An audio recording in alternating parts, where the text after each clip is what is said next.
बिस्मिल्लाहिर्रहमानिर्रहीम। Cover story में भलीकार आहियां इरफान महबूब। अॼु पाकिस्तान जे 14हें सदर जी चूंड थी ऐं सदारती इलेक्शन में पाण ॾिठो त हुकुमरान इतिहाद जो ऐं पाकिस्तान पीपल्स पार्टी जो को चेयरमैन आसिफ अली ज़रदारी सदर चूंडिजी वियो आहे ऐं पाकिस्तान जी तारीख़ में ही पहिरियों भेरो आहे जो का सिविल शख़्सियत ॿियों भेरो सदर चूंडिजी वई आहे।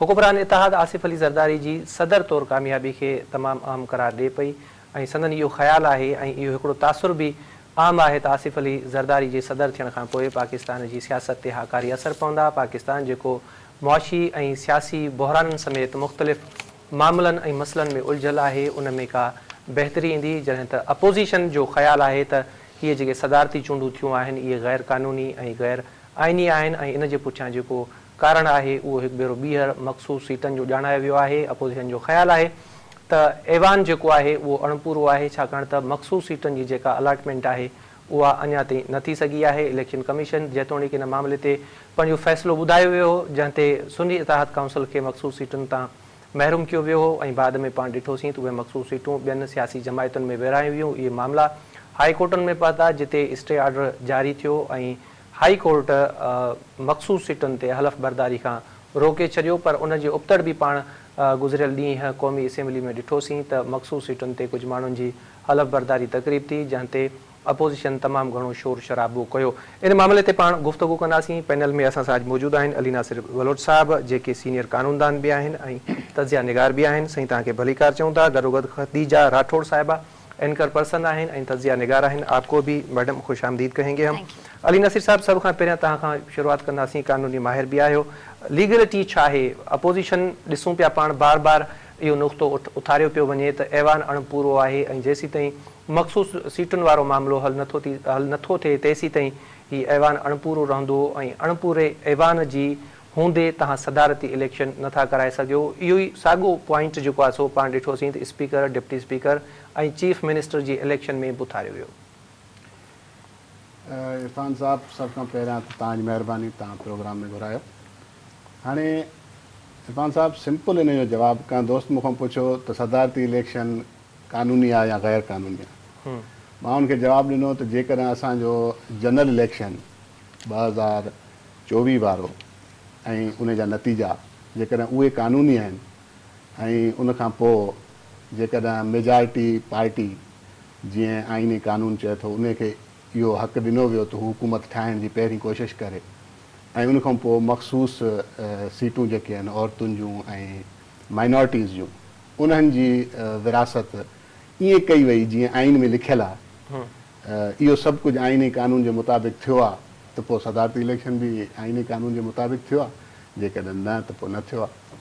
इहा ॻाल्हि त रुमाल में वेड़े उछलाइण वारी थी न त कंसीडर केरु कंदो या इन खे डिटरमाइन केरु कंदो त जेके इलेक्शन थिया whether they are legal or illegal? जेकॾहिं तव्हां जीअं पंहिंजे इंट्रो में चयो त हाई कोर्टनि स्टे ॾिनो, उन जे बावजूदि बि हलफ़ खणायो वियो मख़सूस उन्हनि खे। उन्हनि में बि वरी टेक्निकल कुझु शयूं साम्हूं अचनि पियूं कुझु जो जी हा उन ते अचूं था, पर आइन में वाज़े लिखियलु आहे।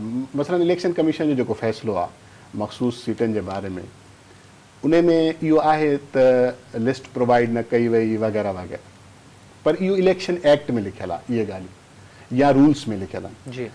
पर आइन छा थो चए? आइन इहो थो चए त जेका बि पार्टी कंहिं बि असेंबली में जेतिरियूं सीटूं खणी ईंदी उन खे मख़सूस सीटूं उन ई निस्बत सां मिलंदियूं, उन रेशो सां मिलंदियूं। कंहिं बि पार्टी खे पंहिंजे रेशो खां वधीक मख़सूस सीटूं नथियूं मिली सघनि। असां ॾिठो त KPK में छा थियो, हिकिड़ी पार्टी जूं सीटूं आहिनि 7, उनखे मख़सूस सीटूं मिलियूं 8। यानी अजीब थी वियो न। जेकॾहिं तव्हां जूं सीटूं आहिनि फॉर एग्ज़ाम्पल हिकिड़ी असेंबली में सीटूं आहिनि 100 ऐं 20% मख़सूस औरतुनि जूं सीटूं आहिनि, माना 20 सीटूं उहे थींदियूं। हिकिड़ी पार्टी खणे थी 50 सीटूं 100 मां, त उनखे मख़सूस सीटुनि जो 50% मिलणु खपे, माना 10 सीटूं मिलणु खपनि। हाणे इहो सिंपल हिकिड़ो फार्मूलो आहे त जेकॾहिं हिकिड़ी पार्टी जेतिरियूं बि 7 सीटूं खयूं आहिनि त उहा 7 सीटूं पूरी असेंबली में तव्हां ॾिसो त उहो परसेंटेज केतिरो बीहे थो, ओतिरो परसेंटेज हुनखे मिलणु खपे। हाणे उन परसेंटेज खां वधीक हुनखे 8 या 9 सीटूं मिली वञनि त पोइ इहो त आइन जी वायलेशन थी वई। असां वटि इहो ॾिठो वियो आहे त आइन खे बालाए ताक रखी, साइड ते रखी ऐं कंहिं कानून जी या रूल जी का पॉइंट ॻोल्हे ऐं उन मुताबिक़ कयो थो वञे। माना जेको मदर ऑफ दी लॉज आहे उनखे साइड ते रखी ऐं हेठां जेके जी। लॉज आहिनि उनजो सहारो वरितो वेंदो आहे। खदीजा साहिबा, आपसे जानना चाहेंगे, अब कैसे भी थे, लीगल थे इलीगल थे, इंतखाबात तो हो गए। आसिफ अली जरदारी साहब पाकिस्तान के 14वें सदर मुंतखब हो गए हैं, कल उन्होंने हलफ उठाना है। As a president Asif Ali Zardari साहब को कौन कौन से चैलेंजेस का सामना करना पड़ेगा? देखिए इरफान, सबसे पहले तो हमने देखा था कि 2008 में भी सदर आसिफ अली जरदारी साहब जो हैं वो माजी में भी सदर थे और अब जो है इस इलेक्शन के बाद भी वो सदर बने हैं। देखिए पहले की सिचुएशन और थी और अब की सिचुएशन और है। इसको हम कंपेयर ऐसे करेंगे कि इस वक्त सदर आसिफ अली जरदारी सदर के कुर्सी पे तो विराजमान हैं ही, लेकिन साथ ही वो कोलैबोरेशन का भी हिस्सा है, हुकूमत का भी हिस्सा है। अगर ये एक जमात की बात नहीं है कि वन पार्टी जो है वो पूरे पाकिस्तान को लेके चलेगी। यहाँ पे हम देखेंगे कि MQM भी है, यहाँ पे हम देखेंगे कि नून लीग भी है, यहाँ पे हम देखेंगे कि पाकिस्तान पीपल्स पार्टी भी है और शायद कुछ दिनों बाद हम देखेंगे कि JUI जो इस वक्त नाराज़ हो चुकी हैं शायद उन्हें भी मना लिया जाए। तो जब सदर आसिफ अली जरदारी साहब की सियासत की अगर हम बात करें तो ये कहना गलत ना होगा कि शहबाज शरीफ से ज़्यादा दानिशमंदाना फ़ैसला जो है वो सदर आसिफ अली जरदारी साहब के होते हैं। माजी में भी हमने देखा और अब भी हम यही देखेंगे। अब जो बात होगी वो ये बात होगी कि नवाज शरीफ के ज़ेर सदारत जो आज एक इजलास हुआ था जिसमें ये बात हुई थी कि वंस जब आसिफ अली जरदारी साहब सदर बन जाएंगे तो फिर उसके बाद हम कहेंगे कि आप काबीना में जो है शमूलियत इख्तियार करें। ये बात हम और आप बहुत अच्छी तरीके से जानते हैं कि वो काबीना में शमूलियत की बात क्यों कर रहे हैं, क्योंकि इस वक्त जो वजारतें पाकिस्तान पीपल्स पार्टी के पास है वो आईनी वजारतें हैं।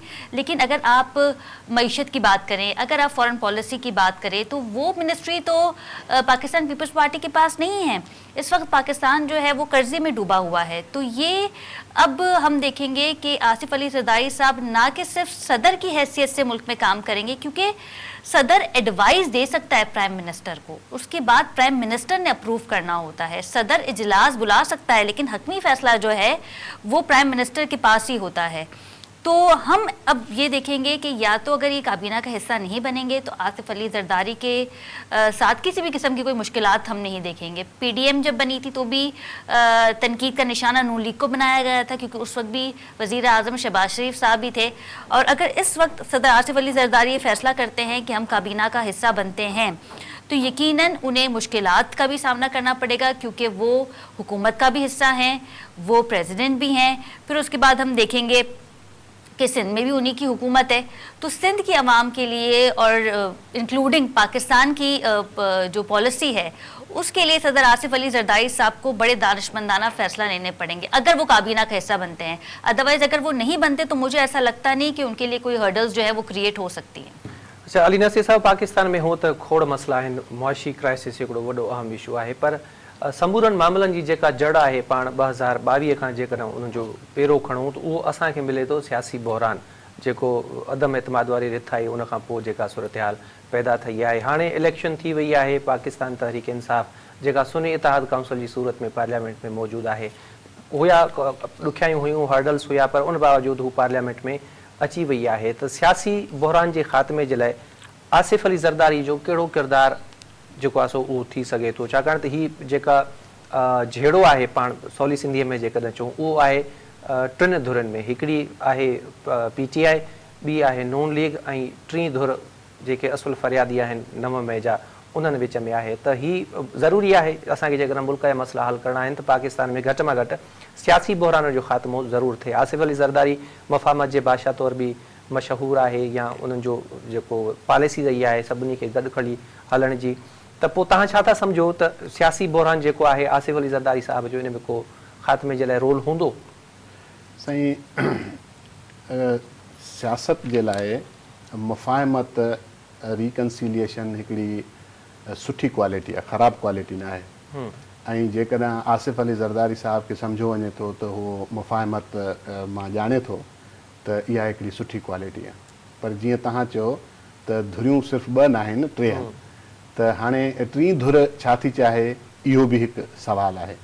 ॿियो जेका असांजी सुन्नी इतिहाद काउंसिल जे नाले सां हाणे पार्टी आहे PTI, उन जो जेको उन जी क़यादत आहे उहा बि पंहिंजे रवैये में काफ़ी सख़्तु आहे, त उन मामले खे बि ॾिसणो पवंदो। पर मुंहिंजी नज़र में जेकॾहिं रिकन्सिलिएशन ऐं जीअं तव्हां चयो त पाकिस्तान जा जेके मुआशी मसइला आहिनि उहे शायदि रिकन्सिलिएशन खां सवाइ हल न थियनि। सही। हाणे असां ॾिठो त हिन इलेक्शन में जेका पार्टी अपोज़िशन में वेठी आहे उन आज़ाद जी हैसियत सां वधि में वधि सीटूं खयूं।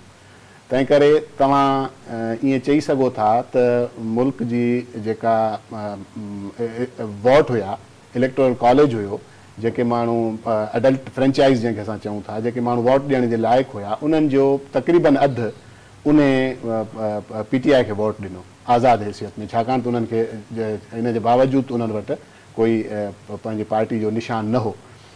त हाणे ज़ाहिर आहे हिकिड़ी अधु आबादी, हिकिड़ो वोट बैंक हिकिड़ी पार्टी जे पुठियां बीठल आहे, त तव्हांखे रिकन्सिलिएशन जे लाइ थोरो उहो जेस्चर बि ॾियणो पवंदो, तव्हांखे थोरो रिलैक्स करिणो पवंदो माहौल खे, तव्हांखे जेका सख़्ती आहे एक्स्ट्रा उन खे ख़तमु करिणो पवंदो, जेके माण्हू खामखा जेलनि में पिया आहिनि उन्हनि खे ॿाहिरि कढणो पवंदो, ऐं प्लस में जेको जंहिं पार्टी जो हक़ु आहे, जीअं मसलन मख़सूस सीटूं या वग़ैरह अहिड़े क़िस्म जो क़ानूनी आइनी जेको हक़ु आहे, उहे जॾहिं अपोज़िशन में वेठा आहिनि त तव्हां उन्हनि खे उहे सीटूं ॾेई छॾियो, उन सां छा थो थिए, उन सां त कोई फ़र्क़ु त नथो पए। त रिकन्सिलिएशन जे लाइ हिकिड़ी शख़्सियत जी सिर्फ़ु ॻाल्हि न आहे, पर माहौल जोड़ण जी बि ॻाल्हि आहे। त मुंहिंजे हिसाब सां सदर आसिफ़ अली ज़रदारी तॾहिं ई कामयाबु थी सघंदो जॾहिं हिकिड़ो रिकन्सिलिएशन वारो माहौल ठहंदो ऐं पार्टी खे एतमाद में वरितो वेंदो ऐं उन जे वोट बैंक जो एहतराम कयो वेंदो, छाकाणि त जंहिंमहिल सभु माण्हू मुल्क जा चाहींदा ऐं उहे जेका बि इलेक्टेड गवर्नमेंट आहे उन खे बैक कंदा, तॾहिं तव्हांजा मुआशी मसइला हल थींदा। मुआशी मसइलनि जे लाइ ॾुखिया क़दम खणणा पवंदा, तव्हांखे नवां टैक्स लागू करणा पवंदा, तव्हांखे महांगाई करणी पवंदी, त उहो अवाम तव्हां सां गॾु हूंदो त तॾहिं थींदो। 50% अवाम जेकॾहिं तव्हां खां मुंहुं मोड़ियो बीठो हूंदो हुकूमत खां, पोइ शायदि हू पंहिंजा फ़ैसिला इम्प्लीमेंट न करे सघे। तंहिं करे रिकन्सिलिएशन जो माहौल ठाहिणो पवंदो। अच्छा खदीजा, जैसे अली नासिर बलूच साहब ने कहा कि माहौल जोड़ना पड़ेगा, बनाना पड़ेगा, और ये माहौल को क्रिएट करना बुनियादी तौर पे जिम्मेदारी है हुकूमत की, अपोजिशन तो करेगी नहीं। अब आसिफ अली जरदारी साहब जो हैं वो प्रेसिडेंट बन गए हैं और बीइंग अ प्रेसिडेंट वो कमांडर इन चीफ भी हैं आर्म्ड फोर्सेस ऑफ पाकिस्तान। तो आपको क्या लगता है कितनी हद तक आसिफ अली जरदारी साहब इस जो माहौल है उसको बनाने में जो है वो कामयाब हो जाएंगे? देखिए, आसिफ अली जरदारी साहब क्योंकि माजी में भी सदर रह चुके हैं तो वो इस काम को बेहतर तरीके से अंजाम दे सकते हैं, और सदर का काम ही ये होता है, वो हेड ऑफ़ द स्टेट होता है, वो हेड ऑफ़ पाकिस्तान होता है। तो जिम्मेदारियां तो इनकी आसिफ अली जरदारी की अगर हम बात करें तो वो बहुत ज़्यादा देखने में आती हैं, लेकिन जो उनके फ़ैसले होते हैं आसिफ अली जरदारी साहब के, वो फ़ैसले सिर्फ पाकिस्तान पीपल्स पार्टी के मफादात में जाते हैं, अवाम के मफादात में भी जाते हैं, लेकिन जिस तरह की वो पॉलिसी इख्तियार करते हैं। आपको याद होगा कि जब वोट ऑफ नो कॉन्फिडेंस आया था PTI के बानी के ऊपर, तो उसके बाद पार्लियामेंट में एक इजलास चल रहा था। वज़ीर आज़म शहबाज शरीफ साहब जो है वो उस वक्त भी वज़ीर आज़म थे। पीपल्स पार्टी इतनी स्ट्रॉन्ग थी पार्लियामेंट में, फॉरेन मिनिस्टर थे बिलावल भुट्टो साहब, लेकिन जरदारी साहब ने पार्लियामेंट में खड़े होकर कहा था, PTI की यानी कि ऑपोजिशन से कहा था कि आपने हमसे बात करने की ज़रूरत नहीं है, आपको इनसे बात करने की ज़रूरत है। वो मुखातिब कर रहे थे शहबाज शरीफ साहब को कि देखिए, आप हमसे बात ना करें, हमारी तो कोई वैल्यू नहीं है, आप वज़ीर आज़म से बात करें, आप शहबाज शरीफ से बात करें। आपने वजारतें तो ले ली थी, आपने बिलावल भुट्टो साहब फॉरेन मिनिस्टर भी बन गए थे, लेकिन जब बात आती है काम करने की, जब बात आती है कि सलूशन ढूंढने की, महंगाई कम करने की, आवाम को रिलीफ देने की और इत्तेहादी जमातों को किस तरह साथ लेके चलना है, तो सदर आसिफ अली जरदारी साहब ने बड़ा ही दानिशमंदाना तरीके से बात की। उन्होंने कहा कि आपको हमसे बात करने की ज़रूरत नहीं है, आप इनसे बात करें, ये वज़ीर आज़म है। और हम इन फ्यूचर भी यही देखेंगे कि सदर आसिफ अली जरदारी के हाथ में कमान ज़रूर होगी, लेकिन वो यही कहेंगे कि प्राइम मिनिस्टर जो हैं वो शहबाज शरीफ साहब हैं, इनसे बात करें, हम तो काबीना का हिस्सा भी नहीं हैं। भले से बलोचिस्तान में जो है वो आपका स्पीकर हो, भले से बलोचिस्तान में आपका CM हो, भले से सिंध में जो है वो आपका स्पीकर हो, सिंध में जो है वो आपका CM हो। और मैं आपको इरफान एक नई बात भी ये बता दूं कि इसाक डार साहब को जो कि इंडिया ये दिया जा रहा था कि वो वज़ीर ख़ारजा बनेंगे, तो आसिफ अली जरदारी को जो है ये कबूल ना था। और अब शायद कुछ ऐसी भी इत्तलात हैं कि ख्वाजा आसिफ को शायद वज़ीर दिफा बना दिया जाएगा और नए नाम भी सामने आ रहे हैं। मोहम्मद औरंगजेब को माई भी पॉसिबल जो है वो वज़ीर खजाना जो है वो बना दिया जाए। तो ये नए नाम जो हैं इस इलेक्शन में सामने आ रहे हैं। देखना ये है कि ये जो नए नाम आ तो रहे हैं लेकिन अवाम के लिए क्या करेंगे, क्योंकि वज़ीर दिफा की अगर हम बात करें, वज़ीर खारजा की अगर हम बात करें, वज़ीर खजाना की अगर हम बात करें, तो ये 3 ऐसी वजारतें होती हैं जो कौम के लिए, मफादात के लिए, मुल्क के लिए, अवाम के लिए जो है ये 3 वजारतें बड़ी अहम होती हैं और इसके लिए काम करना पड़ता है, क्योंकि इंटरनेशनल लेवल पे भी इसमें जो है वो पाकिस्तान का नाम निखर कर आता है। तो मैं आपके सवाल पे वापस आऊँगी कि आसिफ अली जरदारी साहब जो है वो बैठ के आराम से चिल करेंगे और इन दी एंड उन्होंने यही कहना है कि नवाज शरीफ साहब, शहबाज शरीफ साहब से बात करें, आप ही मुल्क की भागदौड़ संभालेंगे, आपने ही तमाम तर चीज़ें करनी है। वो सिर्फ पाकिस्तान पीपल्स पार्टी को सेफ रखेंगे, इनकी वजारतों को सेफ रखेंगे और जो हर्डल्स आएंगी वो हम देखेंगे कि सिर्फ नून लीग जो है वो उसे हैंडल कर रही है। जी ठीक है, ब्रेक जो टाइम थियो आहे नाज़रीन, ब्रेक वठूंदा, ब्रेक खां पोइ ॿीहर तव्हांजी ख़िदमत में हाज़िर थींदासीं ऐं पाण ॻाल्हि ॿोल कंदासीं त इत्तेहादी हुकूमत जे लाइ अवाम खे डिलीवर करणु केतिरो सवलो या ॾुखियो हूंदो, गॾोगॾु पाकिस्तान खे जेके मुआशी चैलेंजिस दरपेश आहिनि उन्हनि जो हल कीअं मुमकिन आहे या इत्तेहादी सरकार उन्हनि मामलनि खे सुलझाइण में केतिरो कामयाब वञे थी। सो ब्रेक वठूंदा, ब्रेक खां पोइ ॿीहर तव्हांजी ख़िदमत में हाज़िर थींदा।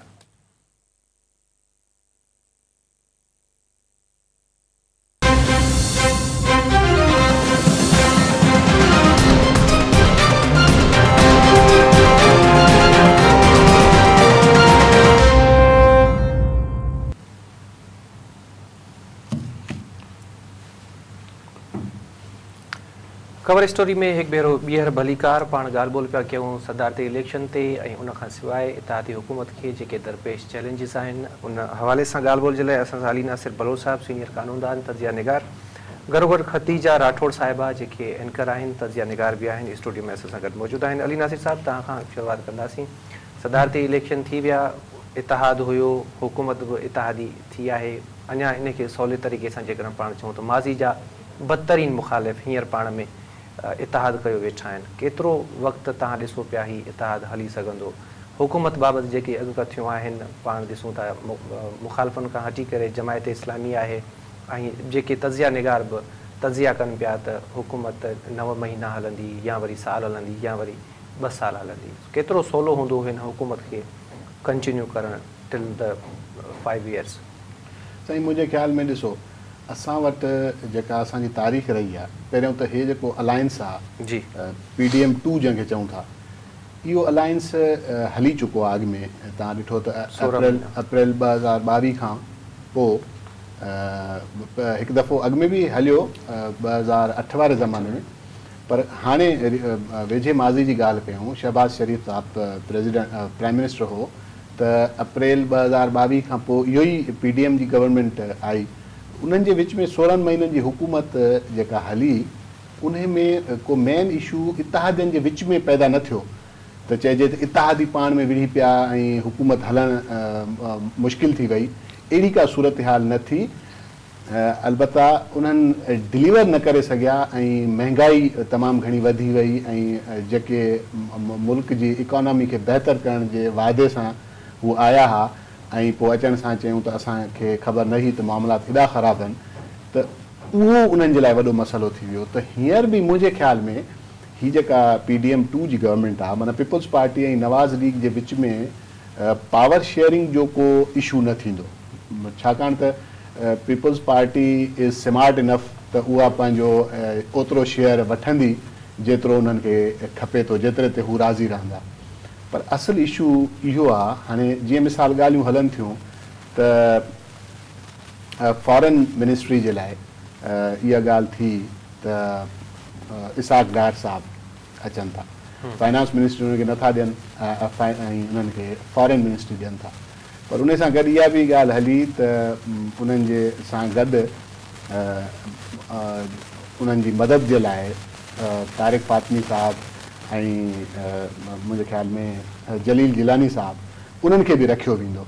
हाणे इहा जेकॾहिं तव्हां थोरो इन खे फार्मूले खे सम्झंदव त मतिलबु त तारिक फातमी साहब उहो माण्हू जेको कंहिं ज़माने में डॉन लीग्स जे करे उनखे साइड लाइन कयो वियो, त उन खे वरी इन मतिलबु उहो नवाज़ शरीफ़ पंहिंजे हिसाब सां पंहिंजे माण्हू खे इन कराइण थो चाहे। ऐं जीलानी साहिबु तव्हांखे ख़बर आहे त उहो त हींअर केयरटेकर गवर्नमेंट में हुयो बि सही, त उहो किथां जो माण्हू आहे ऐं उहे उन खे उते रखणु था चाहिनि त तूं सभिनी मामलात खे नज़र में रख त हीअ किथे का गड़बड़ न कनि पॉलिटिकल जेके माण्हू आहिनि। त मतिलबु तव्हांखे हिकिड़ी मिनिस्ट्री जे लाइ या हिकिड़ी पोस्ट जे लाइ टे माण्हू एडजस्ट करणा पवंदा त असांजो माण्हू बि हिते हुजे ऐं ॿी धुर चवे असांजो माण्हू बि हिते हुजे, त इहो त बर्डन आहे। ऐं मिनिस्ट्रियूं बि अहिड़े हवाले सां हर पार्टी चवे त मूंखे हेतिरियूं ॾियो, पीपल्स पार्टी खे पंहिंजूं मिनिस्ट्रियूं खपनि, जेको लॻे थो कुझु टाइम खां पोइ पीपल्स पार्टी जॉइन कंदी फेडरल गवर्नमेंट खे, MQM खे अलॻि मिनिस्ट्रियूं ॾियणियूं पवंदियूं ऐं नवाज़ लीग ज़ाहिर आहे उहा त मेन शेयर होल्डर आहे, ऐं मौलाना फज़ल रहमान साहिब खे बि राज़ी करण जे लाइ लॻा पिया आहिनि। त पोइ जॾहिं तव्हां एॾी हिकिड़ी मिनिस्टर्स जी फ़ौज ठाहींदव ऐं एतिरा माण्हू सभु कंहिंखे पंहिंजो हिसो वारे सोच सां तव्हां अॻिते वधंदव त पोइ डिलीवर न थी सघंदो, छाकाणि त पाकिस्तान जो हींअर वॾे में वॾो मसइलो इकोनॉमी आहे, उन जे लाइ सख़्तु क़दम खणणा पवंदा। ॿियो त तव्हांखे ज़ाहिर आहे टैक्स कलेक्शन करणी पवंदी, जेकॾहिं तव्हांखे पंहिंजा कर्ज़ लाहिणा आहिनि, तव्हांखे पंहिंजे पेरनि ते बीहणो आहे त तव्हांखे पंहिंजो टैक्स नेट वधाइणो पवंदो। हाणे टैक्स नेट वधाइण सां ज़ाहिर आहे तव्हां बिजली ऐं पेट्रोल महांगो करे केतिरो ग़रीब आवाम खां पैसो वठी सघो था। तव्हांखे जेके वॾा इंडस्ट्रियलिस्ट आहिनि, जेके वॾा पैसे वारा माण्हू आहिनि, जेके वॾियूं वॾियूं इंडस्ट्रीज़ आहिनि, उते तव्हांखे करिणो पवंदो, या एग्रीकल्चर आहे या जेको असांजो आम नंढो वापारी तबिको आहे, जेको दुकानदार तबिको जंहिंखे असां चऊं था, जंहिं ते टैक्स आहे ई कोन, उनजो को रिकॉर्ड ई न आहे। त इन हवाले सां असांखे टैक्स कलेक्शन जो जंहिं महिल नेट असांखे वधाइणो पवंदो त उते कॉन्फ्लिक्ट ऑफ इंट्रस्ट ईंदो हुकुमराननि जो ऐं हुकुमराननि जा उहे सपोर्ट करण वारा माण्हू ऐं हुननि जो वोट बैंक वग़ैरह वग़ैरह सभु ॻाल्हियूं ईंदियूं। त जंहिं महिल कॉन्फ्लिक्ट ऑफ इंट्रस्ट ईंदो तॾहिं ख़बर पवंदी त हीअ गवर्नमेंट केतिरा सख़्तु क़दम खणी ऐं केतिरो टैक्स नेट खे वधाए थी ऐं केतिरो पंहिंजे पेरनि ते बीहे थी। त मुंहिंजे हिसाब सां हिननि जो प्रॉब्लम पावर शेयरिंग न हूंदो, हिननि जो प्रॉब्लम जेको हूंदो उहो हूंदो इकोनॉमी खे पंहिंजे पेरनि ते बीहारणु ऐं डिलीवर करणु, अवाम जा मसइला हल करणु, अमीर माण्हुनि ते टैक्स लॻाए ऐं ग़रीब माण्हू खे बचाइणु ऐं अहिड़े हिसाब सां टैक्स कलेक्शन करे ऐं मुल्क जी इकोनॉमी बहितर करणु। इहो जे हीअ करे सघनि था त हीअ कामयाबु ईंदा, नथा करे सघनि त पंहिंजे वज़न में पाण किरी पवंदा, जंहिंखे चवंदा आहिनि। कितना आसान होगा खतीजा टैक्स लगाना? तो कुछ दिन पहले एक न्यूज़ आई थी, IMF ने कहा था कि भाई परचून वालों को आप टैक्स स्टेट में लाएं और उनके लिए आप जो आपने टाइम फ्रेम है वो हमें दें। तो माजी में भी हमने देखा पाकिस्तान तहरीक इंसाफ का जब दौरे हुकूमत था उसमें भी ऐसा किया गया, IMF की फरमाइश आई थी और बाद में हमने देखा कि एहतजाज हुए और उनको वो जो फैसले थे वापस लेना पड़े। इस बार PDM पार्ट 2 आ रही है, बल्कि आ चुकी है, उनके लिए कितना आसान होगा ये सारी चीज़ें मैनेज करना? देखें, अगर PDM पार्ट 1 का माजी देख लिया जाए तो आपको याद होगा कि जब ये PDM बन रही थी तो नौ मुंतखब आसिफ अली जरदारी साहब ने ये कहा था, सदर आसिफ अली जरदारी साहब का ये कहना था कि हमें पता था कि मुल्क किस माशी बहरान से गुजर रहा है, हमें पता है कि हमारी मईशत जो है वो नीचे की जानिब जा रही है, डाउनफॉल की जानिब जा रही है, लेकिन हमने सबसे पहले जो है वो बानी PTI को हटाना ज़्यादा ज़रूरी समझा। तो ये उनका जो स्टेटमेंट है वो आज भी मौजूद है। तो कहने का मकसद ये है कि सदर आसिफ अली जरदारी साहब को ये मालूम था कि मईशत जो है वो हमारी नीचे जा रही है, महंगाई जो है वो महंगाई का अगर मैं ये कहूँ कि बहरान जो है वो गरीब आवाम पे पड़ चुका है तो ये गलत ना होगा। पेट्रोल की कीमतों में इजाफा कर दिया गया, गैस की कीमतों में इजाफा कर दिया गया। ये सब जानते हुए भी पाकिस्तान पीपल्स पार्टी को ये लगता था कि बानी PTI को जो है वो हटाना ज़्यादा बेहतर होगा। तो जब आप ये थी कि वो मुल्क के लिए नुकसानदेह साबित हो सकते हैं जबकि आपकी पॉलिसी जो है वो मुल्क के लिए फ़ायदेमंद साबित हो सकती है, तो अब देखना ये होगा कि पाकिस्तान पीपल्स पार्टी जो है वो हुकूमत के इत्तेहादी तो है, असेंबलीज़ में तो आप बैठे हुए हैं, तो अब आपने बात करनी है वज़ीर आज़म शहबाज शरीफ साहब से कि हमने मई और जून में IMF की कर्ज़े उतारने हैं और ये ऐसे नहीं उतरेंगे जब तक हम टैक्स ना लगा लें। और टैक्स जो है वो हम देखेंगे इरफान के कुछ माह बाद पेट्रोल की कीमतों में जो है वो इजाफा कर दिया जाएगा। और अब क्योंकि IMF की जानिब से भी कह दिया गया है कि हम गरीब आवाम पे बोझ नहीं डालना चाहते, हम नहीं चाहते कि जो गरीब आवाम है, आम आदमी है, जो मिडिल क्लास फैमिली से ताल्लुक़ रखता है, वो टैक्स दे और अमीरों पे जो है वो टैक्स लागू नहीं होते या वो टैक्स नहीं देते। तो ये अब देखना ये है कि सदर आसिफ अली जरदारी साहब जो हैं वो मौजूदा हुकूमत को कैसे लेके बैठते हैं और क्या बात करते हैं कि जी हमने जो है वो महंगाई ख़त्म करनी है, लेकिन हमने जो है वो कर्जे भी उतारने हैं, क्योंकि सदर आसिफ अली जरदारी साहब भी समझते थे कि ये चीज़ कंट्रोल की जा सकती है, मईशत कंट्रोल की जा सकती है, लेकिन बानी PTI को सबसे पहले अव्वलीन तरजीह है कि उनको हटाना है। मैं सर की एक बात से इत्तफाक करूंगी जो सर ने कहा कि आपने सवाल किया था कि क्या लगता है ये हुकूमत कितने वक्त तक जो है ये चल सकती है। जी तो देखें ये जो सवाल है उसी सवाल में एक जवाब भी छुपा है। जब हम ये सवाल करते हैं कि हुकूमत कितने वक्त तक चल सकती है, तो उसका मतलब ये है कि हम खुद भी जानते हैं कि ये हुकूमत 5 साल मुकम्मल नहीं करेगी, क्योंकि जब कोई वज़ीर आज़म बनता है तो वो अपना टेन्योर पूरा करता है, असेंबली अपनी मुद्दत पूरी करती है। लेकिन हम आज भी बैठ के ये सवाल कर रहे हैं कि ये मौजूदा हुकूमत जो है ये अपना टेन्योर पूरा करेगी या नहीं करेगी, क्योंकि 16 माह में हमने देखा था कि जब आप असेंबली में बैठे, आप इत्तेहादी बने, आपने वजारतों के मज़े लूटे, और जब इलेक्शन आने लगे तो ये 2 अहम जमातें जो इस वक्त पाकिस्तान पे अपनी हुक्मरानी कर रही हैं, नून लीग और पाकिस्तान पीपल्स पार्टी, ये गुत्तम गुत्ता हो गया। इलेक्शन कैंपेन आप इनकी उठा के देख लें।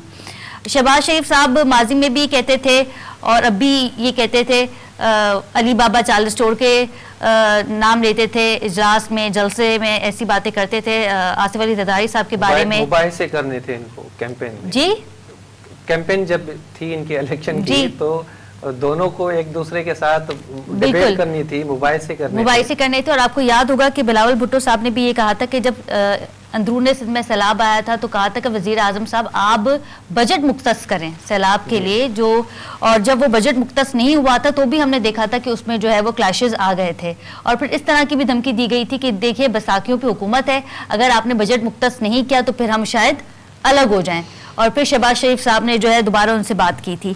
तो ये 16 माह की हुकूमत इतनी मुश्किलों से चली है, इतनी मुश्किलों से चली है कि अब इलेक्शन को 1 माह हुए हैं और आज हम फिर वही बात करते हैं टॉक शोज में। सिर्फ इस टॉक शो की मैं बात नहीं कर रही हूँ, काफ़ी सारे अगर आप न्यूज़ चैनल उठा के देख लें तो यही सवाल होता है कि ये हुकूमत कितनी चलेगी, ये जानते हुए भी कि आइन के मुताबिक वज़ीर आज़म को, मौजूदा हुकूमत को अपने 5 साल पूरे करने हैं। लेकिन हम आज भी ये सवाल करते हैं और मैं खुद भी अपने आप से ये सवाल करती हूँ कि ये हुकूमत जो है ये कब तक चलेगी। तो इरफान ऐसा लगता नहीं है कि ये हुकूमत जो है वो अपना टेन्योर पूरा कर ले। आसिफ अली जरदारी साहब जो है बतौर सदर अपना टेन्योर पूरा कर सकते हैं, जो कि आरिफ अलवी साहब ने भी किया था, क्योंकि वो हेड ऑफ द स्टेट है, तो हेड ऑफ द स्टेट तो अपना टेन्योर पूरा करेंगे। लेकिन जो वजीर आजम शहबाज शरीफ साहब हैं, उनकी काबीना जो है वो किस वक्त तक, कितनी देर तक हुकूमत कर सकती है पाकिस्तान पे, ये एक सवाल है। अच्छा अली नासिर साहब, ये तो हो गए, ये तो थी असांजे मुल्क के अंदर मामला जिन खे अल्टीमेटली हल करणो ही पवंदो ऐं उन्हनि जे लाइ सभिनी स्टेक होल्डर्स खे को न को दग कढणो पवंदो। आलमी सतह ते जेकर पाण ॾिसूं त असां पाकिस्तान जी मईशत खे कीअं सघारो या मुस्तहकम करे सघूं था। असांजा जेके पाड़ेसरी मुल्क आहिनि, ईरान सां बि असांजी का ख़ासि सलाम दुआ न आहे, अफ़गानिस्तान सां बि तव्हां ॾिसो पिया त छिकताण आहे असांजी, ऐं सरहद पार खां असां ते हमला पिया थियनि। इंडिया सां बि पंहिंजी का कश्मीर वारे इशू ते कोन लॻे, बल्कि वापार ताईं असांजो बंदि आहे। त अहिड़ी सिचुएशन में आलमी सतह ते असांखे कहिड़ी हिकमत अमली अख़्तियार करणु घुरिजे जंहिंसां असां मुआशी तौरु घटि मां घटि कुझु त सघारा थी सघूं या बहितरी आणे सघूं, छो जो 100% असां इनसार पाकिस्तान जे अंदरि नथा करे सघूं। हिन वक़्तु असांखे आलमी लेवल ते पंहिंजी जेका हिकमत अमली आहे, ख़ासि करे वापार जे हिसाब सां उहा तब्दील करणी पवंदी। साईं ॾिसो, असां वापार जे हिसाब सां असांजी इकोनॉमी तॾहिं बहितर थींदी जॾहिं असां वटि इन्वेस्टमेंट ईंदी। असां वटि इन्वेस्टमेंट तॾहिं ईंदी जॾहिं असां वटि इस्तेहकाम हूंदो, ऐं असां वटि इस्तेहकाम तॾहिं हूंदो जॾहिं असां वटि सियासी तौर ते मामलात बहितर हूंदा ऐं असांजो मुल्क आइन ऐं कानून जे मुताबिक़ हलंदो। जॾहिं आइन ऐं कानून जे मुताबिक़ हलंदो आहे मुल्क, त हर माण्हू खे इहो अहसासु हूंदो आहे त मुंहिंजी दादरसी थींदी। ऐं जॾहिं असांजूं ख़ासि तौर ते असांजी अदलिया आज़ादु हूंदी ऐं हर माण्हू खे इहो हुजे त मूंसां जेकॾहिं कुझु ग़लति थींदो, गैर आइनी गैर कानूनी थींदो, त अदलिया वटि मां वेंदुसि त मुंहिंजी दादरसी थींदी। तंहिं करे इहे सभु ॻाल्हियूं इंटरकनेक्टेड आहिनि। बाक़ी दुनिया में ज़ाहिर आहे ही जेका हुकूमत आई आहे हींअर, इहे ॿई सीज़न पॉलिटिकल पार्टीज़ आहिनि, इहे तजुर्बेकार पॉलिटिकल पार्टीज़ आहिनि। इन्हनि जे तजुर्बे मां फ़ाइदो असांखे इहो मिली सघे थो त दुनिया सां शायदि ॿियो हिकिड़ो तहमुल जो बि इन्हनि में हिकिड़ो फैक्टर आहे, त इहो असां उमेद करे सघूं था त दुनिया सां असांजा तालुकात बहितर थींदा, असांजा जेके पाड़ेसरी मुल्क आहिनि उन्हनि सां असांजा तालुकात बहितर थींदा ऐं असां वटि इस्तेहकाम ईंदो, असां वटि इन्वेस्टमेंट ईंदी ऐं असांजी इकोनॉमी बहितर थींदी। दुनिया असांजी इज़त तॾहिं कंदी जॾहिं असांजी इकोनॉमी बहितर हूंदी, असां पंहिंजे पेरनि ते बीठल हूंदासीं। असां हिकिड़ो किस्तो पिनण वारो हथ में खणी ऐं दुनिया में पंहिंजी इज़त नथा कराए सघूं, ऐं असांजी हींअर उन हिसाब सां असांजी हालत ॾाढी ख़राबु आहे। असांखे पंहिंजे अवाम जे फ़ैसिले खे मान ॾींदे ऐं उन्हनि खे आईनी कानून जी बालादस्ती खे ॾिसंदे ऐं असांखे अहिड़े क़िस्म जा क़दम खणणु खपनि जेके असांजे दुनिया में उन हिसाब सां असांजी इज़त थिए। हींअर बि तव्हां ॾिसंदव त असां वटि जहिड़े क़िस्म जा इलेक्शन थिया त सॼी दुनिया में असांजे पाड़ेसरी मुल्कनि जा तव्हां TV चैनल खोले ॾिसो त पाकिस्तान ते हिकिड़ो मज़ाक़ पिया था कनि ऐं असां वटि जहिड़े क़िस्म जा मामलात हलनि पिया था, त इन हवाले सां असांजी को इज़त नथी थी सघे। असांखे पंहिंजा मामलात दुरुस्त करणा पवंदा, असांखे जमहूरी क़दरूं अपनाइणियूं पवंदियूं, असांखे आईनी कानून ते हलणो पवंदो ऐं इकोनॉमी बहितर करणी पवंदी ऐं कर्ज़ु वठणु बंदि करणो पवंदो, तॾहिं ई दुनिया में असांजी इज़त थींदी। कर्ज़ वठणु त मुश्किल आहे, छो जो असांखे मार्च में ई हिन ई महीने वञिणो आहे, बल्कि कैबिनेट जीअं ई ठहंदी त IMF चयो आहे त ॿिए जाइज़े जे लाइ असां पंहिंजो मिशन मोकिलींदासीं। सो इन ते त फ़िलहाल मुश्किल थो लॻे। खदीजा, कौन से इमीडिएट एक्शंस हैं जो होने चाहिए इन बहरानों से निकलने के लिए? देखिए इरफान, सबसे पहले तो जो इन्वेस्टमेंट के हवाले से जो गुफ्तगू चल रही थी, तो वही बात होती है जो कि सर ने भी कहा और बिल्कुल दुरुस्त कहा कि हमारे मुल्क में इन्वेस्टमेंट तब होगी जब इंटरनेशनल कंट्रीज़ को इस बात की यकीन दहानी हो जाएगी कि हमारे मुल्क में हमारी जो हुकूमत है उसमें इस्तेकाम है, ये रिलायबल हुकूमत है, ये 5 साल अपनी पूरे करेगी, ये वज़ीर आज़म है, इनसे बात हो सकती है, ये किसी के वोट पे डाका डाल के नहीं आए, यहाँ पे जो इलेक्शन हुए थे वो लीगल बेसिस पे हुए हैं, इलीगल बेसिस पे नहीं हुए हैं, धांधली नहीं हुई है। लेकिन क्योंकि हमारे मुल्क में बाहर से इन्वेस्टमेंट इसलिए भी नहीं आ सकती कि यहाँ पे जो इलेक्शन जिस तरीके से हुए हैं और जिस तरीके से अब तो खैर वज़ीर आज़म भी बन चुके हैं और सदर भी बन चुके हैं, जो असेंबलीज़ में जो लोग मौजूद हैं उन्हें एतमाद ही नहीं है बैरून मुल्क के। अगर मैं ये बात करूँ उनके सदर को, उनके वज़ीर आज़म को, कि आज हम इनसे बात कर रहे हैं, हमें 2 महीने बाद पता चलेगा कि असेंबली में वोट ऑफ नो कॉन्फिडेंस आ गया और दूसरा वज़ीर आज़म आ गया कि चले जब इनसे बात करनी है, अब ये हमारे सदर होंगे, अब ये हमारे वज़ीर आज़म होंगे।